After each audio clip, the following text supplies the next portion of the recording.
নমস্কার বন্ধুরা, আমি আবারও ফিরে এসেছি আরেকটি নতুন ভিডিও নিয়ে। আজকের পর্বে আমি আলোচনা করব নিজের লোকেরাই পেটে লাথি মারলে কি করবেন এই বিষয় নিয়ে।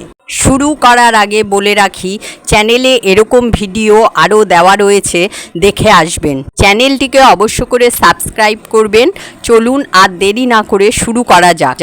আপনি যখন নিজের লোকেদের কাছ থেকেই আঘাত পান তখন মনে হয় যেন পৃথিবীটা আপনার ওপর ভেঙে পড়ছে। এই ধরনের পরিস্থিতি মানুষকে ভেঙে দিতে পারে, কিন্তু এপিজে আব্দুল কালামের মতো মহান ব্যক্তিত্বদের জীবন থেকে আমরা শিখতে পারি যে প্রতিকূলতা আমাদেরকে আরও শক্তিশালী করে তুলতে পারে। কালাম স্যারের জীবন ছিল সংগ্রামের। তিনি একাধিকবার ব্যর্থতার মুখোমুখি হয়েছিলেন, কিন্তু তিনি হার মানেননি। তিনি নিজের লক্ষ্যের প্রতি অবিচল ছিলেন।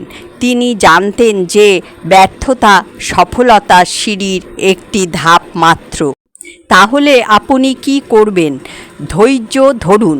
কঠিন সময় সবসময় চিরস্থায়ী হয় না।